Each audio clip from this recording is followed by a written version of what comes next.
Hello students. हम पढ़ रहे थे भारत के भूगोल में भारत में उद्योग। हम इंडस्ट्री पढ़ रहे थे, उद्योग पढ़ रहे थे। इसके अंदर हमने लौह इस्पात उद्योग पढ़ा। लौह इस्पात उद्योग हमने इसके बारे में कुछ चर्चाएं तो कर ली हैं और कुछ चर्चाएं अभी करने वाले हैं। हमारा टॉपिक है लौह इस्पात उद्योग भारत में से संबंधित। हमने इसके अंदर कुछ बातें की जिसमें जो उद्योग कहाँ पर स्थापित होते हैं, कौन से जहाँ इसकी शुरुआत कहाँ से हुई, पोर्टोनोवा से माना जाती है, फिर कुल्टी में, ब्रह्मपुर, हीरापुर, इनकी हमने बात की। फिर सेल की, इसको की, टिस्को की, इनकी चर्चाएं भी हमने की है। फिर हमने देखा कि ये उद्योग स्थापित कहाँ होते हैं, तो हमने वो भी देखा कि जहाँ पर कच्चे माल के रूप में कोयला है, लोहा इस्क है, जहाँ बाज़ार की सुविधा है, बंदरगाह की सुविधा है, वहाँ पर उद्योगों को स्थापित किया जाता है। फिर हमने देखा कि यहाँ पे जो विश्व के संदर्भ में हम देशों की चर्चा की और हमने यहाँ पे बात की कि कौन सी कंपनियाँ ज़्यादा इस्पात को तैयार करती है, तो हमने उसके बारे में चर्चा की है। अब जो चर्चाएं करने जा रहे हैं वो है भारत में लौह इस्पात संयंत्रों का जो वितरण है उनकी चर्चाएं करने जा रहे हैं। तो यहाँ पे हमारा हेडिंग क्या होगी? भारत में लौह इस्पात संयंत्रों का वितरण, यानी किन किन जगह पर ये संयंत्र स्थापित है, हम भारत के संदर्भ में देखेंगे। तो सबसे प्रमुख जो बात है इनके बारे में वो यही है कि ये जो उद्योग जहाँ पर स्थापित किए जाते हैं उसके लिए विशेष रूप से इन्होंने माना कि जहाँ पर कच्चा माल, अगर रॉ मटेरियल जहाँ पर समीप में पाए जाएंगे वहीं पर उद्योग स्थापित किए जाएंगे। ये संयंत्र कहाँ पर स्थापित हैं? इनके पास में कच्चा माल उपलब्ध है, वहाँ पर इनको कोयला और लोहा इस्क कच्चे माल के रूप में आयरन ओर और कोल यानी कोयला और लोहा इस्क जहाँ पर इनको कच्चे पदार्थ के रूप में मिलते हैं वहीं पर संयंत्र स्थापित किए जाते हैं। अन्यथा वहाँ अगर दूसरी जगह अगर हम संयंत्रों को स्थापित करें और उनके बीच में दूरी हो रॉ मटेरियल्स के बीच में, तो वहाँ पे ट्रांसपोर्ट जो कॉस्ट आती है वो बहुत ज़्यादा आती है, जिसके कारण उस उद्योग का कोई अस्तित्व नहीं रहता है। ठीक है, तो वहाँ कच्चे माल जहाँ पर नज़दीक होंगे वहीं पर इन संयंत्रों को स्थापित किया जाता है। अगर हम भारत के संदर्भ में देखें तो सबसे ज़्यादा जो इंडस्ट्रीज एरियाज़ जो देश हैं, राज्य हैं, वो हमारे भारत से संबंधित हम देख सकते हैं कि कौन से राज्यों में सबसे ज़्यादा इंडस्ट्रीज जो लगाई गई है या लौह इस्पात से संबंधित हैं। उनमें हम पश्चिम बंगाल को लेते हैं, हम यहाँ पे ओडिशा को भी लेते हैं, आंध्र प्रदेश को भी लेते हैं और इसके पास में ये जो बिहार वाला, झारखंड वाला जो क्षेत्र है इसको लेते हैं, झारखंड क्षेत्र को। इसके पास ये छत्तीसगढ़ वाला है, इस भाग को भी लेते हैं। यहाँ पर जो क्षेत्र है, यहाँ जो तमिलनाडु वाला पार्ट है और ये कर्नाटक वाला पार्ट, इन दोनों में लेते हैं। यहाँ पे महाराष्ट्र भी या कर्नाटक जैसे क्षेत्र हैं उनके अंदर हम मुख्य राज्यों से श्रेणी में लेते हैं कि लौह इस्पात उद्योग सबसे ज़्यादा कहाँ है। तो इन भागों में सबसे ज़्यादा लौह इस्पात के कारखाने हैं, जहाँ हम टिस्को इसको की बात करेंगे, सेल की बात करेंगे, विश्वेश्वरैया आयरन स्टील कंपनी की भी बात करेंगे। तो इन राज्यों को आप मुख्य श्रेणी के रूप में देख सकते हो। अगर भारत से संबंधित अगर हम बात करें तो केवल जमशेदपुर जो छोड़ करके जमशेदपुर में जो टिस्को कंपनी है, जमशेदपुर नामक स्थान पर, जमशेदपुर को छोड़ करके यानी इसके अलावा सभी जो संयंत्र हैं वो सारे के सारे सार्वजनिक है, जबकि ये क्या है? निजी क्षेत्र का है। याद रखना, केवल ये एकमात्र भारत का एकमात्र संयंत्र ऐसा है जहां अगर हम बात करें तो ये एक निजी क्षेत्र में यानी किसी के स्वामित्व के अधिकार में है, यानी किसी के निजी हित में के लिए है। बाकी सभी संयंत्र हैं, भारत के जितने भी संयंत्र हैं वो सारे सरकार के अधीन है या सार्वजनिक क्षेत्र में हैं। तो हम इसको कह सकते हैं ये एक प्रमुख विशेषता है भारत की कि भारत में केवल एकमात्र संयंत्र ऐसा है जो जमशेदपुर जो टिस्को वाला है वो केवल यहाँ पे निजी क्षेत्र में, बाकी सारे कारखाने सार्वजनिक क्षेत्र में हैं। हम इनके अब एक एक करके डिटेल लेंगे कि ये कौन कौन से संयंत्र हैं। सबसे पहले हम बात करने जा रहे हैं सबसे पहले हम बात करेंगे Tata iron and steel company. Steel company सबसे पहले कौन सा संयंत्र की बात करेंगे हम? टिस्को की। टिस्को यानी Tata iron and steel company, इनकी चर्चाएं करेंगे। ये जो संयंत्र हैं, ये जो टिस्को संयंत्र है, ये झारखंड जिले में झारखंड राज्य में एक जिला है सिंहभूम। यहाँ पे अगर हम बात करें इसकी, तो झारखंड जो राज्य है, झारखंड, उसका एक जिला है सिंहभूम। सिंहभूम जिला। उस सिंहभूम जिले में अगर हम बात करें तो कोलकाता राजमार्ग पर एक क्षेत्र का नाम है जमशेदपुर। सांची ग्राम में जमशेदपुर नामक स्थान पर,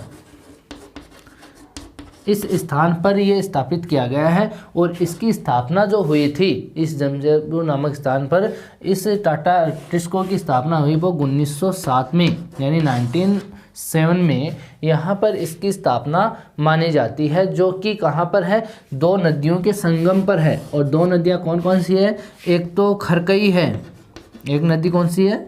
खरकई, तथा एक नदी है स्वर्ण रेखा। कौन सी है? स्वर्ण रेखा।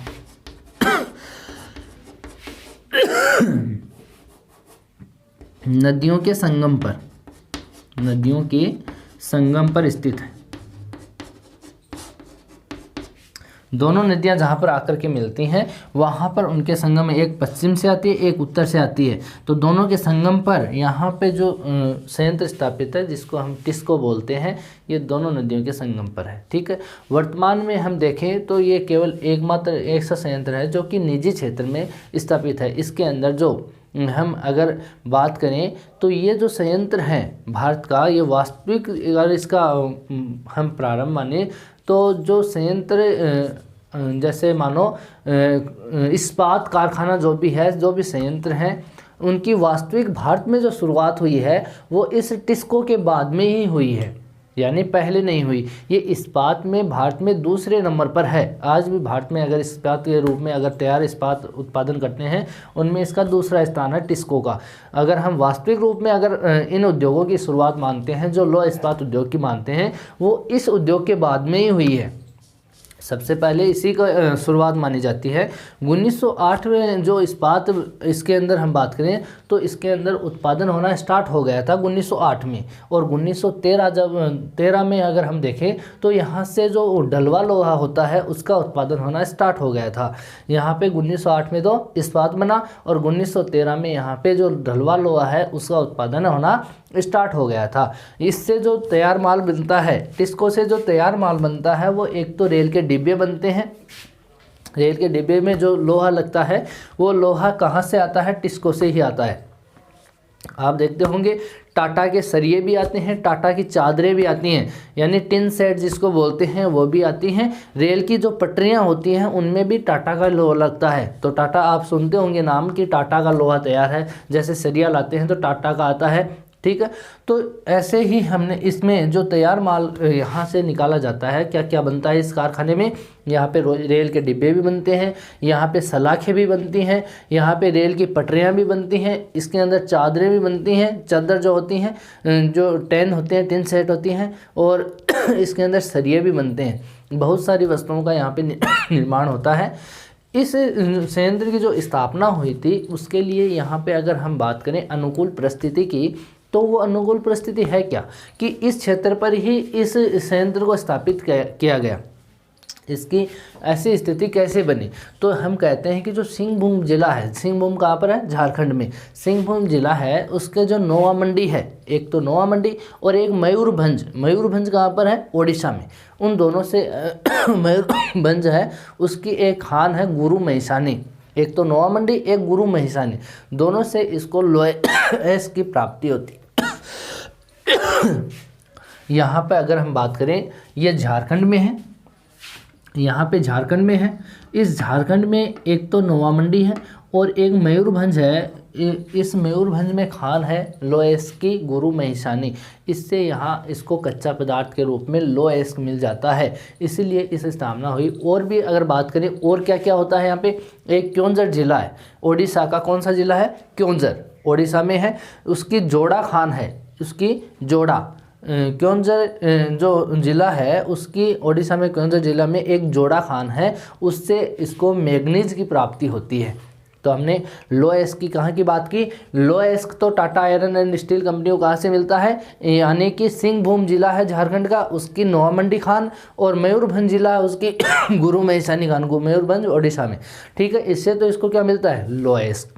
ठीक है, और जो मैग्नीज मिलता है वो कहाँ पर मिलता है? ओडिशा की एक खान है क्योंझर, और क्योंझर में ओडिशा की खान है जोड़ा खान में इसको क्या मिलती है? मैग्नीज की प्राप्ति हो जाती है। फिर हम बात करें और परिस्थिति की, तो यहाँ पे और परिस्थिति की बात करें तो ओडिशा का जो एक जिला है सुंदरगढ़, ओडिशा का कौन सा जिला है? सुंदरगढ़। उसके अंदर वीर मित्रपुर और पामपोस दो क्षेत्र हैं।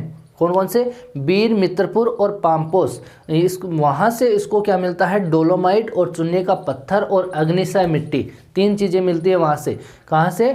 ओडिशा के सुंदरगढ़ जिले के वीर मित्रपुर और पामपोस से। एक तो क्या मिलता है? डोलोमाइट मिलता है, एक चूने का पत्थर मिलता है, और एक अग्निसाय जो मिट्टी होती है वो मिलती है।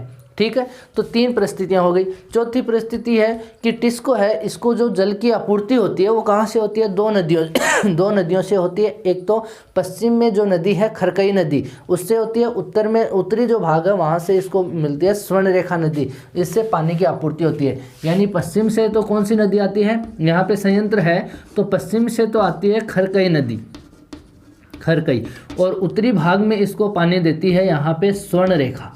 कौन देती है? स्वर्णरेखा। तो यहाँ पे इसके संगम पर ये स्थापित किया गया कारखाना है, जो इसको पानी यानी जल की आपूर्ति यहाँ से हो जाती है। ठीक है, तो अगली परिस्थिति ये मानी जाती है।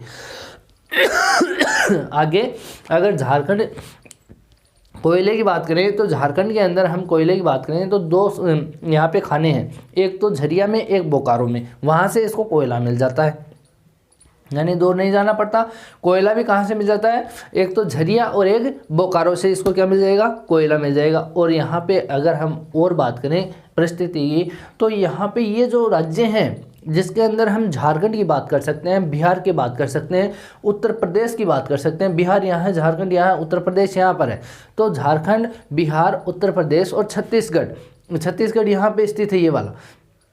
तो यहाँ से इसको पर्याप्त श्रमिक मिल जाते टाटा आयरन स्टील कंपनी को यहाँ पे श्रमिक की पर्याप्त श्रमिक, यानी जितना चाहिए उसको उतना श्रमिक मिल जाता है। ठीक है, अगली परिस्थिति देखें तो ये जमशेदपुर है झारखंड वाला। इस जमशेदपुर का एक रेल मार्ग है बना हुआ, जमशेदपुर रेल मार्ग नाम आपने सुना हो। तो वहाँ पे जमशेदपुर रेल मार्ग और कोलकाता बंदरगाह है, वहाँ पर इसको परिवहन की सुविधा मिल जाती है। कोलकाता बंदरगाह यहाँ पे, तो इसको क्या मिल जाती है? परिवहन की सुविधा मिल जाती है। जमशेदपुर रेल मार्ग से वो कोलकाता बंदरगाह तक आसानी से जा सकता है, तो वहाँ पर इसको परिवहन की सुविधा मिल जाती है। और अगली जो परिस्थिति है वो अगर यहाँ सबसे महत्वपूर्ण है, जो औद्योगिक क्षेत्र है उस औद्योगिक क्षेत्र के कारण यहाँ पे बाजार की सुविधा है। यानी जो औद्योगिक क्षेत्र यहाँ पे स्थापित किया है उसके लिए यहाँ पे चारों तरफ क्या है? बाजार है, जिसके कारण यहाँ पर सबसे ज़्यादा विकसित ये इस्पात संयंत्र हो गया है। हमने क्या क्या बात की टिस्को के अंतर्गत वापस रिपीट कर रहे हैं, ध्यान से सुनना, एक साथ एक दृष्टि में रिपीट कर रहे हैं। टिस्को है वो झारखंड के सिंहभूम जो जिला है उसके जमशेदपुर जो नामक स्थान है 1907 में स्थापित हुआ। और कहाँ पर स्थापित हुआ? यहाँ पे जमशेद जी टाटा के द्वारा ये स्थापित किया गया था, जो कि स्वर्णरेखा और खरकई जो नदियाँ हैं उनके संगम पर स्थित है। ठीक है, वर्तमान में एकमात्र निजी क्षेत्र का है ये, और इसमें उत्पादन में देखें तो भारत में दूसरे क्रम का ये स्थान रखता है। ठीक है, और बात करें तो यहाँ पर भारत में अगर वास्तविक प्रारंभ देखें हम उद्योगों का, इस्पात उद्योगों का, तो इसके बाद ही हुआ है। आधुनिक तकनीकी के द्वारा संचालन भी प्रथम इस्पात कारखाना है। आधुनिक जो तकनीकी है उसके द्वारा जो संचालित जो कारखाने हैं उसमें प्रथम इस्पात कारखाना भारत का यही है। ठीक है। 1908 में इस्पात बनना स्टार्ट हुआ। 1913 में इसमें डलवा लोहा का उत्पादन होना स्टार्ट हुआ। इससे जो बनने वाली वस्तुएं रेल के डिब्बे हैं, सलाखें हैं, रेलवे पटरियां, चदरें हैं और सरियां हैं, इस प्रकार की जो वस्तुएं बनती हैं। और अगर हम अनुकूल परिस्थिति देखें इसकी, तो सिंहभूम जिले के जो नोआमंडी और मयूरभंज की गुरु मेहसानी खान से लोह अयस्क प्राप्त होता है। क्योंझर जो है ओडिशा का, वहाँ से जोड़ा खान से मैग्नीज मिलती है। ओडिशा के सुंदरगढ़ जिले के जो वीर मित्रपुर और पाम्पोस जो क्षेत्र है, वहाँ से गुरु मेहसानी खान है, जो पाम्पोस क्षेत्र है वहाँ से डोलोमाइट और गुरु जो चुन्नी का पत्थर है और अग्निशा मिट्टी है वहाँ से मिलती है इसको। टिस्को के पश्चिम में खरकई नदी और उत्तर में यहाँ पे स्वर्ण रेखा नदी से इसको जल की प्राप्ति होती है। झारखंड की जो झरिया और बोकारो से इसको कोयला मिलता है। झारखंड, बिहार, उत्तर प्रदेश, छत्तीसगढ़ से इसको श्रमिक मिलते हैं। और जमशेदपुर रेल मार्ग से कोलकाता बंदरगाह द्वारा परिवहन की सुविधा मिलती है इसको। औद्योगिक क्षेत्र के लिए बाजार की सुविधा भी यहाँ पे स्थित है। तो ये बात हो गई टाटा आयरन स्टील कंपनी यानी टिस्को की स्थापना हमने इस तरीके से बताई है, ठीक है। दूसरी जो यहाँ पे संयंत्र स्थापित है जिसका नाम है भारतीय लौह इस्पात उद्योग यानी कि Indian iron and steel company, इसको, ये तो हो गई टिस्को की कंपनी।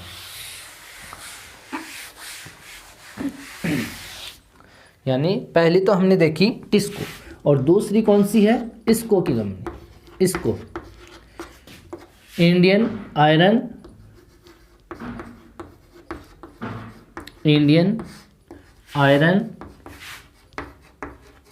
एंड स्टील कंपनी, इसको ध्यान से समझना इसको कि इसकी शुरुआत कैसे हुई। एक विद्वान था, एक व्यक्ति था जेम्स इर्स्किन। विद्वान का नाम क्या है, जेम्स इर्स्किन।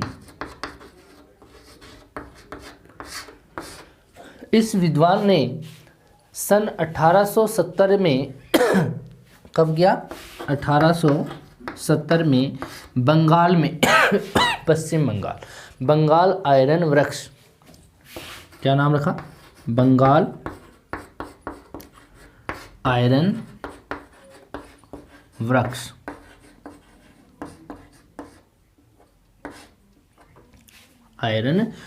की स्थापना की। किसने, जेम्स इर्स्किन ने 1870 में एक बंगाल आयरन वृक्ष की स्थापना की। इसने सन 1875 में कुल्टी में, कुल्टी कहाँ है, पश्चिम बंगाल में ही है। सन 1875 में, 70 में तो क्या किया, बंगाल आयरन वृक्ष की स्थापना की। 75 में कुल्टी में इस्पात उत्पादन प्रारंभ किया इसने। किसने, इर्स्किन।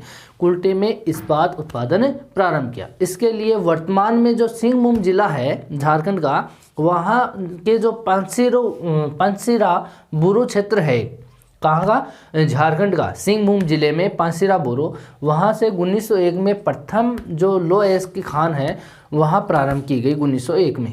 इसके बाद हम बात करें तो 1918 में इसको की स्थापना हो गई। 1918 में किसकी स्थापना हो गई, इसको की। 1908 में भी हुई हीरापुर की, लेकिन जो 18 में हुई वो देश का दूसरा इस्पात संयंत्र था ब्रह्मपुर का।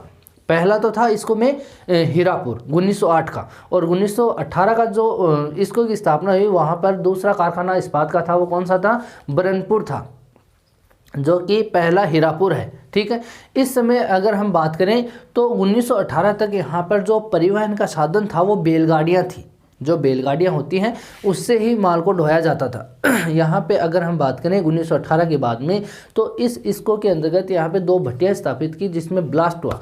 प्रथम ब्लास्ट जो भट्टी थी वो 1922 में हुई और द्वितीय जो ब्लास्ट भट्टी थी वो 1924 में संचालित है। इसके बाद अगर हम बात करें तो 1936 में इस संयंत्र को इसको में मिला दिया। किसको, इस ब्रह्मपुर हीरापुर वाले को, ठीक है। यहाँ पे अगर बात करें 1952 की, तो स्टील कॉरपोरेशन ऑफ बंगाल की स्थापना की गई 1952 में, इसको भी इसके अंदर मिला दिया गया। 1952 में किसकी स्थापना हुई, यहाँ पर steel corporation of Bengal, steel corporation of Bengal की स्थापना हुई, जो 1952 में ही क्या कर दिया गया था, इसको भी मिला दिया गया था। यहाँ पे इसको के अंतर्गत हम देखें तो इसमें कुल्टी आता है, ब्रह्मपुर आता है, हीरापुर आता है, तीनों संयंत्र इसी के आते हैं। इन सभी का 1978 में क्या किया गया, सार्वजनिक कंपनी सेल में इसको संचालित कर दिया गया था। यहाँ पर 1952 में एक स्थापना हुई किसकी, कारपोरेशन, स्टील कॉरपोरेशन बंगाल की। वो 1900 यहाँ पे 52 में ही इसको में मिला दिया। अगर अब जो इसको में देखें हम 1952 में, तो यहाँ पे इसको में 3 संयंत्र स्थापित हैं। पहला तो कौन सा है, कुल्टी, एक ब्रह्मपुर, एक हीरापुर, तीनों पश्चिम बंगाल में है। ठीक है, इन सभी का यानी इन तीनों का, ब्रह्मपुर, कुल्टी और हीरापुर, इन तीनों का ही क्या कर दिया गया था 1978 से इसको सार्वजनिक कंपनी यानी सेल के द्वारा संचालित हो गया। सार्वजनिक कंपनी है SAIL, steel authority of India limited. ठीक है, यहाँ पे इसको क्या थी, निजी में, यहाँ पे इसको सेल, सार्वजनिक कंपनी यानी सेल में मिला दिया गया।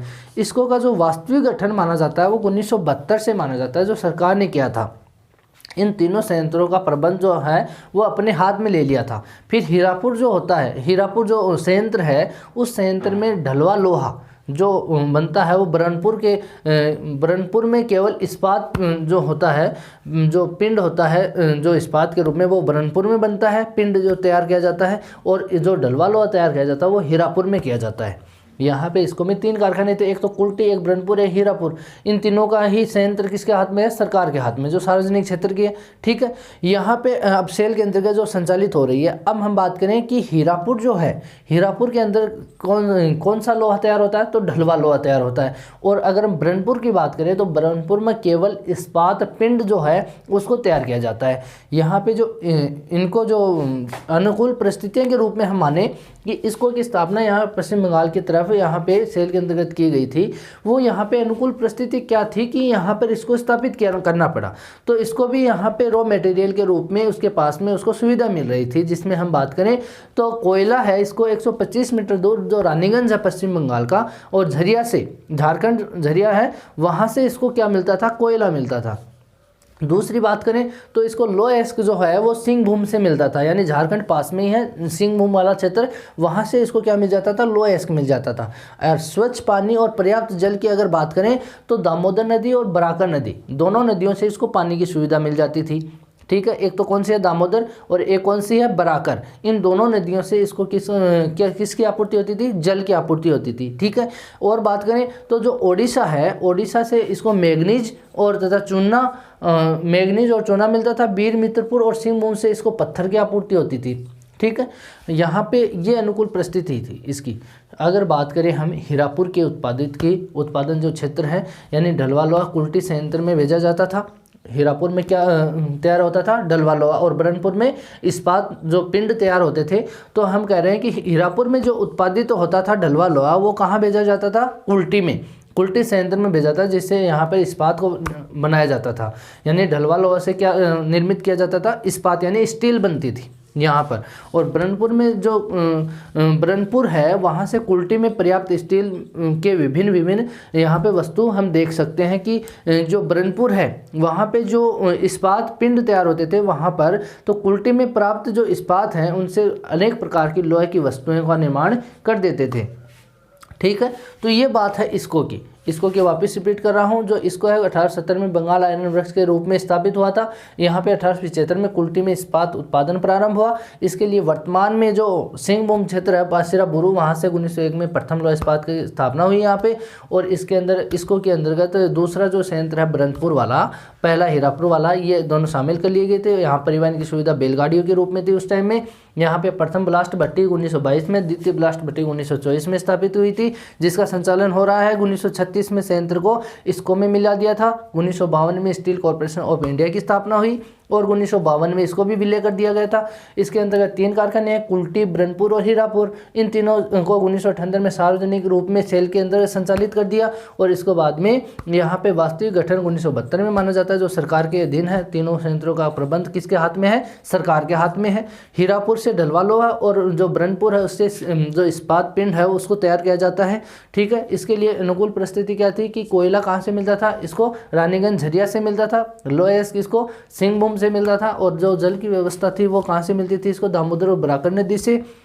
ओडिशा में मैग्नीज से मिलता और चूना मिलता। और जो वीर मित्रपुर है, सिंहभूम है, वहाँ से इसको पत्थर मिलता था। पत्थर की आपूर्ति होती थी। ठीक है, हीरापुर में जो उत्पादित ढलवा लोहा है उसको कुल्टी में संयंत्र में भेजा जाता था जिससे इस्पात निर्माण होता था, और ब्रह्मपुर और कुल्टी में यहाँ पे जो प्राप्त इस्पात है यानी उससे अनेक प्रकार की वस्तुओं का निर्माण भी किया जाता था। ये बात हो गई अपनी इसको की। फिर तीसरी बात करते हैं Visvesvaraya steel iron and steel company. तीसरा जो संयंत्र है भारत का वो कौन सा है? तीसरा जो संयंत्र है वो है विश्वेश्वरैया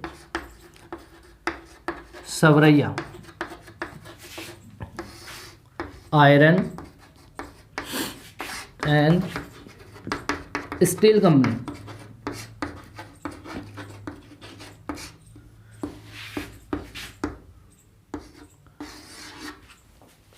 ठीक है, कंपनी लिमिटेड, यहाँ पे VISL। यहाँ पर इसके अंदर बात करें तो ये जो क्षेत्र है विश्वेश्वरैया वाला, यहाँ पर इसको पहले 1923 में स्थापित हुआ था ये, लेकिन इसका पहले नाम क्या था? यहाँ पर इसका नाम था भद्रावती। फिर इसका नाम चेंज करके इसको किस में बदल दिया? Visvesvaraya iron and steel company में चेंज कर दिया। ये कर्नाटक के शिमोगा जिले में, ये कर्नाटक में है। कर्नाटक के कौन से जिले में है? शिमोगा। कर्नाटक के शिमोगा जो जिला है उस जिले में भद्रावती नदी के तट पर है। भद्रावती स्थान है, वहाँ पर एक नदी है भद्रावती नदी। भद्रावती नदी के तट पर नाम भी क्या था उस टाइम में जब स्थापित हुआ? भद्रावती नदी, Bhadravati iron and steel company था। जबकि 1923 में अब इसका नाम चेंज करके इसकी स्थापना तो हुई 23 में, फिर अब इसका नाम वर्तमान में क्या है? Visvesvaraya iron and steel company कर दिया गया है इसका नाम। ठीक है, और 1962 में इसे सरकार ने क्या कर दिया? अपने अधीन ले लिया, यानी इसके ऊपर स्वामित्व किसका है भाई? सरकार का है। 1962 में सरकार ने अपने अधीन ले लिया था इसको। ठीक है, और अब हम बात करें तो ये विश्वेश्वरैया है जो वो सेल के अधीन है, यानी इस पे जो संचालन का कार्य करता है वो कौन करता है? सेल करता है। सेल का मतलब स्टील अथॉरिटी इंडिया लिमिटेड। इस संयंत्र या कंपनी के द्वारा इसका संचालन किया जाता है। ये VSL के यानी विश्वेश्वरैया स्टील कंपनी की अगर हम बात करें कि इस क्षेत्र में क्या भौगोलिक दशाएं थी कि कर्नाटक के अंदर भी संयंत्र स्थापित हो गया, तो इसके अंदर बहुत सारी ऐसी भौगोलिक दशाएं देख सकते हैं जिसमें भद्रावती नदी है। भद्रावती नदी के द्वारा इसमें जो निर्मित समतल घाटी है यानी पर्वतीय क्षेत्र है, लेकिन इस नदी के द्वारा वहाँ पे समतल घाटी है, उसके अंदर इस उद्योग को स्थापित कर दिया जो कि लगभग 13 वर्ग किलोमीटर चौड़ाई में विस्तृत है। ठीक है, दूसरी इसकी भौगोलिक जो दशाएं हैं उसके अंदर चर्चा कर सकते हैं कि कर्नाटक का चिंगमंगलूर जो है जिला, उसमें बाबा बुदन की जो पहाड़ियाँ स्थित हैं उसके अंदर एक खान है केमानगुंडी, जहाँ से इसको लो एस्क मिलता है। कहाँ से? कर्नाटक के चिकमंगलूर जिले की बाबा बुदन की जो पहाड़ियाँ हैं उनके अंदर एक खान है केमानगुंडी, यहाँ से इसको लोहा एस्क मिलता है। और जो कोक कोयला है, कोक कोयले की यहाँ पे क्या है? कमी है, लेकिन इसकी पूर्ति करती है वहाँ की लकड़ियाँ। यहाँ जो लोहा गलाने के लिए जो कोक कोयला काम में लिया जाता था, लेकिन उसकी पूर्ति कौन करती है? वहाँ की लकड़ियाँ करती हैं, क्योंकि वहाँ पर जो सुरक्षित वन क्षेत्र है वहाँ पर वनों का उपयोग करके, जैसे वहाँ पर वनों के देखे सुरक्षित वन, तो वहाँ पर 1700 वर्ग किलोमीटर क्षेत्र में वन क्षेत्र फैले हुए हैं जहाँ से लकड़ी का उपयोग करके लोहा गलाने का कार्य किया जाता है। विद्युत की जो आपूर्ति होती है यहाँ पर, वो महात्मा गांधी जो जल प्रपात है वहाँ पर जो जल विद्युत बनती है, एक शरावती नदी पर जो विद्युत परियोजना स्थापित की गई वहाँ से इसको विद्युत की आपूर्ति हो जाती है। और जो भांडी गुड़ाई खाना है वहाँ से इसको चूना के पत्थर की आपूर्ति हो जाती है, चूना का पत्थर मिल जाता है इसको। और जो डोलोमाइट है, क्रोमाइट है, मैग्नीज है, ये तीनों जो पदार्थ होते हैं, जो खनिज पदार्थ होते हैं, डोलोमाइट, क्रोमाइट और मैग्नीज, ये तीनों वहाँ पे स्थानीय क्षेत्र में मिल जाते हैं यानी लोकल।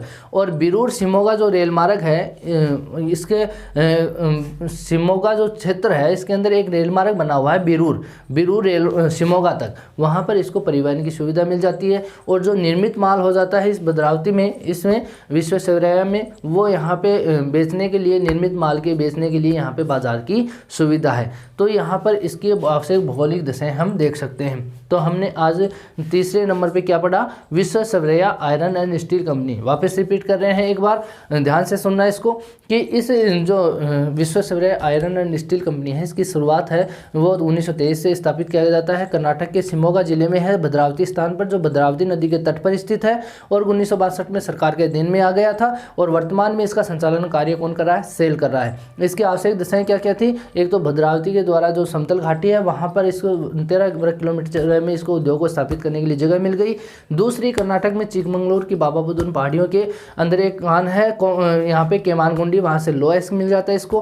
कोयले की कमी के कारण लकड़ी का उपयोग हो जाता है। और विद्युत की आपूर्ति महात्मा गांधी जल विद्युत से और शरावती नदी के जो विद्युत परियोजना उससे मिल जाती है। और भाड़ीगुंडा जो खाने हैं कर्नाटक में, वहाँ से चूना पत्थर मिल जाता है इसको। और जो यहाँ पे डोलोमाइट, क्रोमाइट और मैग्नीज की बात करें तो वो स्थानीय क्षेत्र में इसको मिल जाता है। और बिरूर जो शिमोगा जो रेल मार्ग है वहाँ से इसको परिवहन की सुविधा मिल जाती है। और यहाँ पे बाजार की स्थिति होने के कारण निर्मित माल निकल जाता है। तो ये स्थिति के कारण यहाँ पे Visvesvaraya iron and steel company की स्थापना की गई थी। यहाँ पे हमने 3 कारखानों की बात की, 3 संयंत्रों की बात की है। पहले हमने टिस्को की बात की है, फिर हमने इसको की बात की है, अब हमने Visvesvaraya iron and steel company की बात की है। इसके बाद में जो नेक्स्ट जो संयंत्र है उसकी चर्चा करेंगे हम नेक्स्ट वीडियो में। आज के लिए इतना ही, थैंक यू।